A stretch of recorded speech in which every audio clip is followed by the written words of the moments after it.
Picture this: the largest open-air convention center smack in the middle of the steppes of Moab.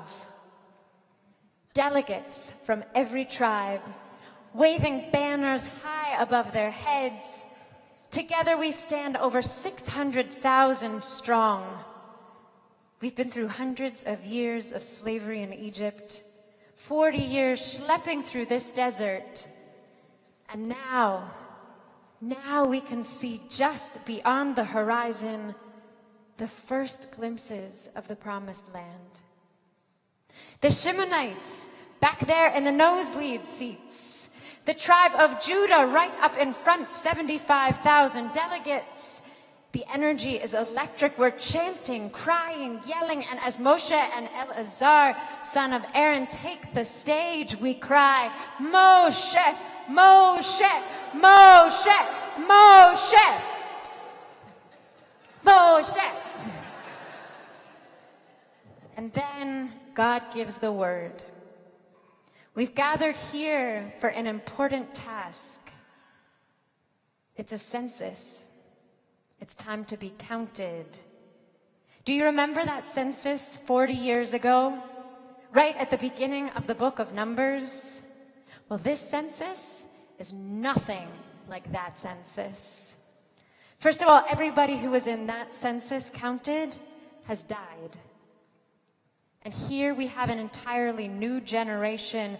And this, my friends, is not only a census, but a roll call.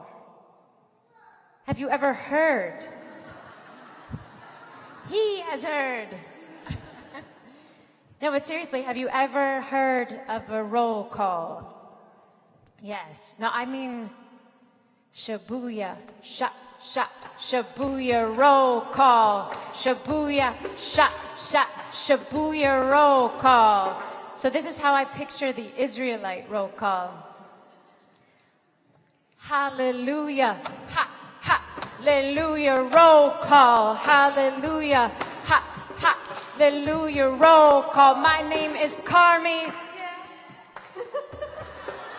Babe, okay.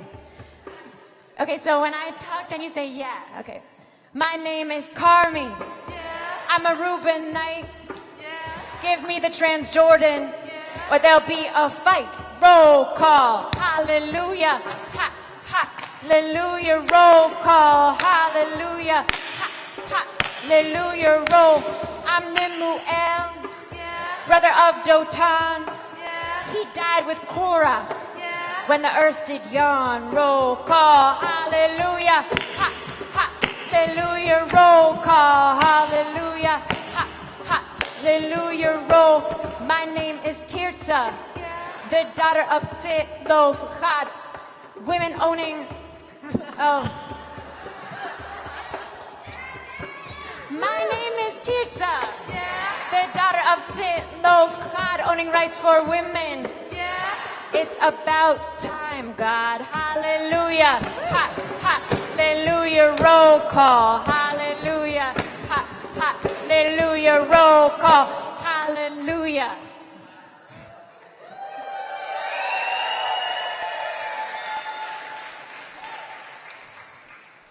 This census really was quite different from the one 40 years earlier.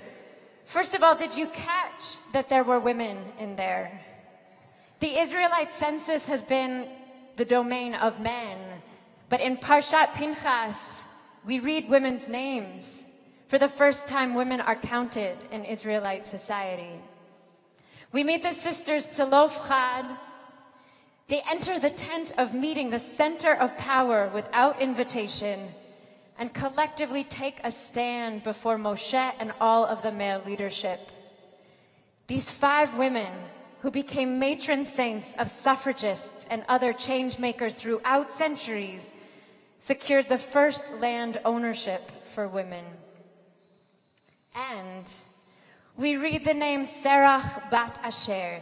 Blink and you might miss her in the census, but Serach bat Asher, her name sounds eerily familiar. Why? If you roll back the scroll, back to the beginning of Exodus, amazingly, you will find Serach bat Asher. She was a favored granddaughter of Jacob. She came down to Egypt with her whole mishpucha 400 years ago. Miraculously, she survived centuries of slavery and became a wise grandmother leader.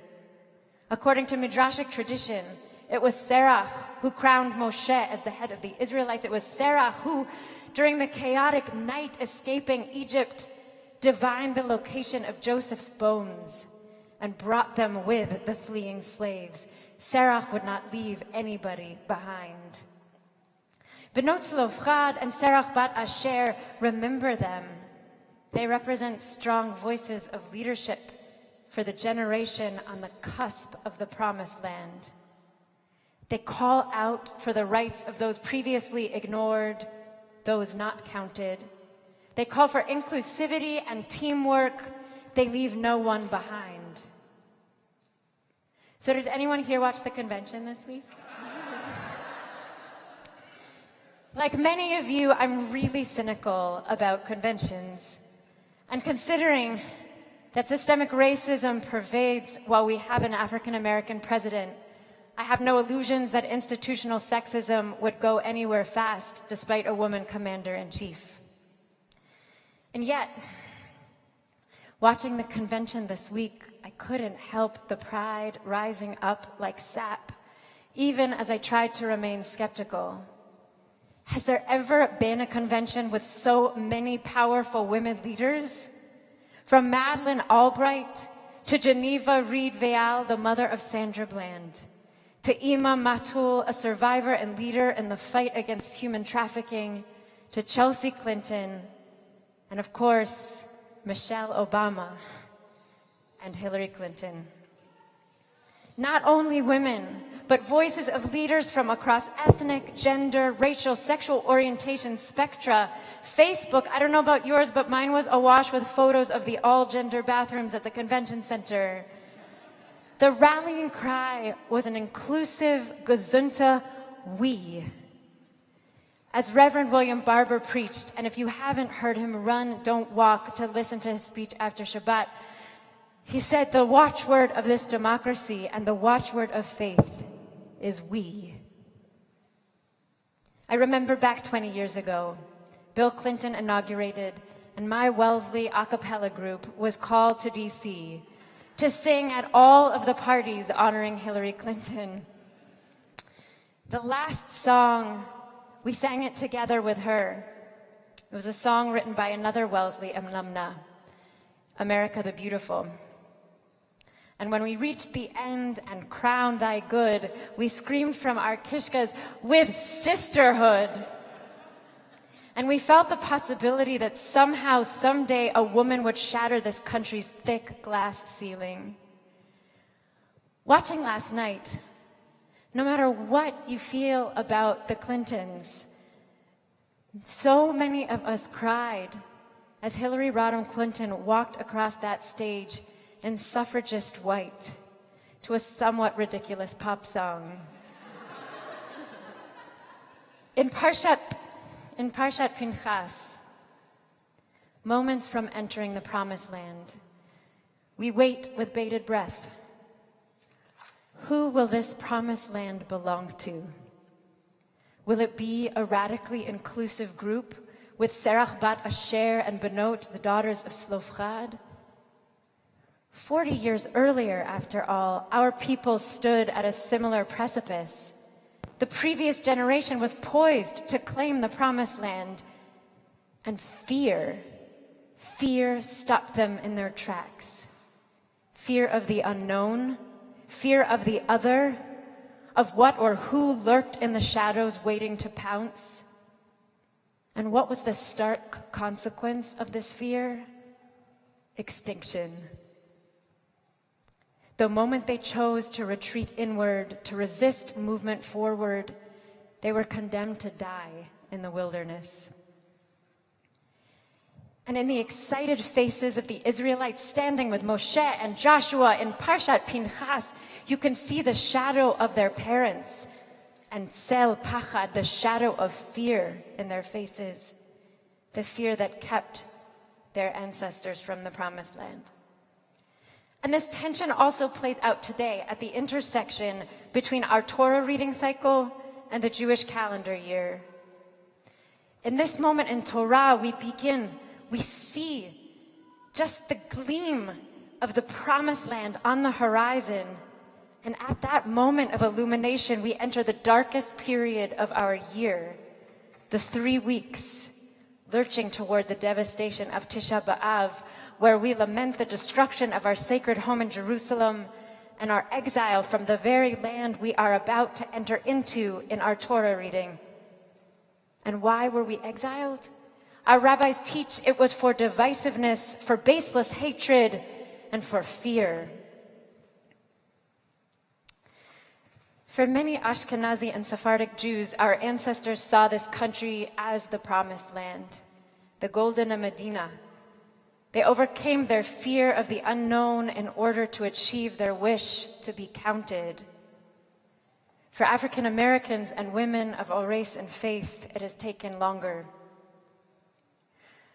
And today, we are a nation afflicted with fear and divisiveness. The roll call has ended, the census formally closed, the glass ceiling has taken a hit, and the balloons have dropped. What will we do next? Will we retreat in fear? Will we cultivate hatred and risk extinction? Or will we go up into the land as a nation hearkening to voices of inclusivity, of progress, of wisdom in diversity? Will we cultivate leaders unheard in generations past? Who among us will be counted? Please rise.